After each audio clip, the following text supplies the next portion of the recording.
Hello friends, welcome to study IQ. आज हम लोग बात करने वाले हैं भारत और ऑस्ट्रेलिया के रिलेशंस के बारे में। हाल ही में एक आर्टिकल आया था द इंटरप्रेटर में, जहां पे इंडिया और ऑस्ट्रेलिया के रिलेशंस के बारे में बात की गई थी। ए वेरी इंपॉर्टेंट आर्टिकल ध्रुव जयशंकर ने लिखा है। यहां पे वो कहते हैं कि इंडिया ऑस्ट्रेलिया सिक्योरिटी रिलेशंस, वो कहते हैं they have only just began, मतलब एक बस शुरुआत हुई है, एक आगाज हुआ है। आगे चल के इंडिया ऑस्ट्रेलिया के रिलेशंस और भी बहुत ज्यादा अच्छे होंगे, और वो अच्छे होंगे तो वो कहते हैं इंडो पैसिफिक रीजन के लिए एक बहुत ही खुशी की बात है। तो चलिए यहां पे डिस्कशन करते हैं इंडिया ऑस्ट्रेलिया के रिलेशंस के बारे में। लेकिन उससे पहले, मैं हूं आपका दोस्त राहुल साईगांवकर। अगर आप मुझे फॉलो करना चाहते हैं, you can follow me on the ID Rahul Sai 222। मेरा फेसबुक, टेलीग्राम और इंस्टाग्राम का आईडी सेम है। अगर आपको कोई डाउट है तो you can directly message me on Instagram. I will try to clear all your doubts. उसके अलावा स्टडी आईक्यू आपके लिए लाया है comprehensive prelims cum mains programme for UPSC 2021। ज्यादा जानकारी के लिए डाउनलोड कीजिएगा app, and please do not forget to subscribe to our channel. तो हम सब जानते हैं कि पिछले कुछ सालों से, स्पेशली 2017 से बहुत ज्यादा बातचीत चल रही है क्वाड की, और हाल ही में 2019 और 20 में तो क्वाड जो सिक्योरिटी आर्किटेक्चर है, सिक्योरिटी एक डायलॉग है जापान, इंडिया, ऑस्ट्रेलिया और यूनाइटेड स्टेट्स के बीच, वो एक बहुत ही इंपॉर्टेंट पड़ाव पे पहुंच चुका है। एक एवोल्यूशन हो रही है, एक शेप दे रहे हैं इस क्वाड को। और हाल ही में अक्टूबर 2020 में एक मीटिंग हुई है, इन चारों देशों की मिनिस्ट्रियल मीटिंग हुई है। फॉरेन मिनिस्टर्स मिले हैं चारों देशों के टोक्यो में। तो एक बहुत ही इंपॉर्टेंट डेवलपमेंट है। अगर हम लोग ऑस्ट्रेलियन मीडिया की बातें करें तो ऑस्ट्रेलिया में किस तरह से इस चीज को देखा गया है, तो ऑस्ट्रेलियन मीडिया की एनालिसिस बहुत ही क्लियर है। वो कहते हैं कि क्वाड जो एक ग्रुपिंग है जिसकी शुरुआत फॉर्मली 2007 में हुई थी। अगर हम लोग देखें, क्वाड की पहली मीटिंग हुई थी 2007 में मनीला, फिलीपींस में। लेकिन 2007 के बाद एक डॉर्मेंसी आ गई थी, एक लल आ गया था क्वाड को लेकर। लेकिन 10 साल बाद वो फिर से शुरुआत हुई है। तो यहां पे ऑस्ट्रेलियन एनालिसिस ये कहती है the grouping that once faltered 10 years back, it faltered, but it has restarted. It restarted with a crawl in 2017, मतलब रेंगते हुए शुरुआत हुई थी 2017 में, लेकिन अभी धीरे धीरे कदम बढ़ा रहे हैं और आगे चल के और भी अच्छे रिलेशंस होंगे।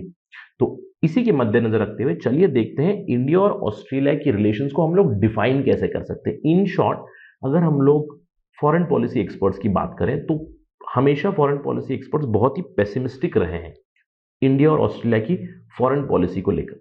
अगर कुछ ही शब्दों में मुझे डिस्क्राइब करना पड़ा तो मैं सिंपली डिस्क्राइब कर दूंगा कि ये जो रिलेशंस है इंडिया और ऑस्ट्रेलिया के बीच में, they can be characterised as long on promises, मतलब बहुत ज्यादा प्रॉमिसिंग थे, बहुत ज्यादा पोटेंशियल था, लेकिन उस पोटेंशियल को डिलीवर नहीं कर पाए। They have not been able to deliver that potential. तो in short, the India Australia relations have been 1 step forward and 2 steps back. तो चलिए देखते हैं इसका मतलब क्या है। अगर हम लोग एक ओवरव्यू की बात करें तो 1950 से हम लोग बात करना शुरू करते हैं। तो 1950 के बाद हम लोग काफी एवर्स थे वेस्टर्न ब्लॉक को लेकर, क्योंकि हमारा कॉलोनियल एक्सपीरियंस था। ब्रिटिश ने हमको एक्सप्लॉइट किया था 200 साल से ज्यादा। तो we were not very friendly with the western bloc. तो इसीलिए जब विश्व युद्ध दूसरा खत्म हुआ तो 2 भागों में विश्व विभाजित हो गया। एक तरफ था कैपिटलिस्ट ब्लॉक, एक तरफ था कम्युनिस्ट ब्लॉक। हम लोगों ने कहा कि हम किसी भी ब्लॉक में ज्वाइन नहीं करेंगे और हमने नॉन अलाइंड स्टेटस मेंटेन किया।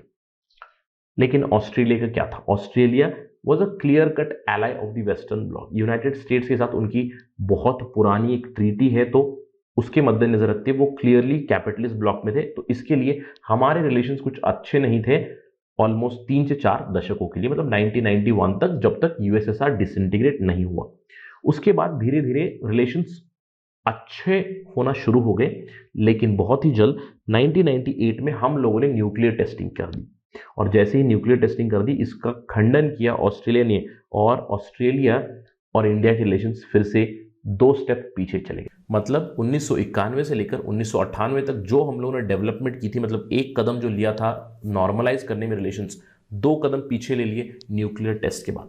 उसके बाद सीधे 2007 में हम लोग देख सकते हैं कि धीरे धीरे relation started to improve. In fact 2004 में हम लोग एक सुनामी कोर ग्रुप का भाग थे, क्योंकि सुनामी आया था 2004 में इंडिया में भी, ऑस्ट्रेलिया में भी, तो पैसिफिक रीजन में काफ़ी ज़्यादा एक टेंशन हो गया था सुनामी की वजह से, तो वी स्टार्टेड अप्रोचमेंट अगेन। तो हम लोगों ने धीरे से फिर से एक कदम शुरू कर दिया, लेकिन बहुत ही जल्द फिर से 2 कदम पीछे आ गए, क्योंकि हम सब जानते हैं 2009 से लेकर 2011 तक बहुत ही एक टुमल्टस फेज था। आप लोगों ने सुना होगा कि ऑस्ट्रेलिया में इंडियन स्टूडेंट्स के ऊपर अटैक हो रहे थे एटसेट्रा, तो कुछ हद तक 2 कदम पीछे आ गए थे। तो चलिए देखते हैं क्या हुआ एग्जैक्टली 2007 के बाद। जैसे मैंने आपको बताया कि 2007 में एक फर्स्ट क्वाड की मीटिंग हुई, लेकिन 2008 में ऑस्ट्रेलिया ने कदम पीछे उठा लिया, लेकिन धीरे धीरे रिलेशंस अच्छे होने लगे।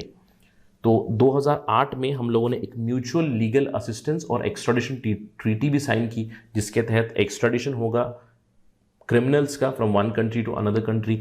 2009 में हम लोगों ने स्ट्रेटेजिक पार्टनरशिप बनाई इंडिया और ऑस्ट्रेलिया के बीच, और 2009 के बाद हम लोग देख सकते हैं कुछ हद तक 2 स्टेप बैक आ गए थे, क्योंकि इंडिया के स्टूडेंट्स के ऊपर बहुत बार अटैक हुए थे ऑस्ट्रेलिया में, तो to certain extent problematic phase रहा।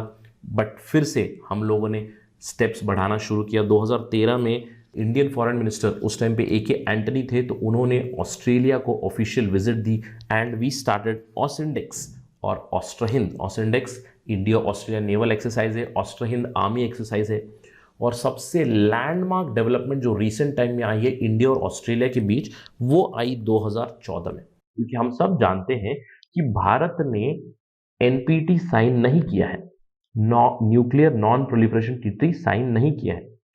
इसके बावजूद ऑस्ट्रेलिया हमारे साथ एक सिविल न्यूक्लियर एग्रीमेंट साइन कर चुका है 2014 में, तो इंडिया को एक्सेप्शन मिल गई। तो तब से लेकर हम देख सकते हैं कि बहुत ही अच्छे रिलेशंस हो चुके हैं इंडिया और ऑस्ट्रेलिया के बीच। जो हम लोग एक कदम लेते थे और 2 कदम पीछे होते थे, यहां से अभी हम कह सकते हैं कि बंद हो चुका है। अभी कदम केवल आगे बढ़ रहे हैं, कदम से कदम मिला के चल रहे हैं इंडिया और ऑस्ट्रेलिया। 2014 में ही इंडिया और ऑस्ट्रेलिया के बीच सोशल सिक्योरिटी एग्रीमेंट साइन हुआ। 2016 में जो भारत और ऑस्ट्रेलिया के बीच सिविल न्यूक्लियर एग्रीमेंट जो साइन हुआ था, उसको फॉर्मली ऑस्ट्रेलियन पार्लियामेंट ने पास कर दिया civil nuclear transfer to India bill को पास करने के बाद। इसका मतलब Australia is going to export uranium to India, also the technology. और 2017 के बाद तो हम बात कर सकते हैं क्वाड के रिजुविनेशन की, क्वाड की जो डेवलपमेंट हो रही है उसकी, साथ ही साथ 2+2 डायलॉग भी शुरू हो चुका है इंडिया और ऑस्ट्रेलिया के बीच। तो हम इन सब चीज़ों को क्या एक निष्कर्ष निकाल सकते हैं?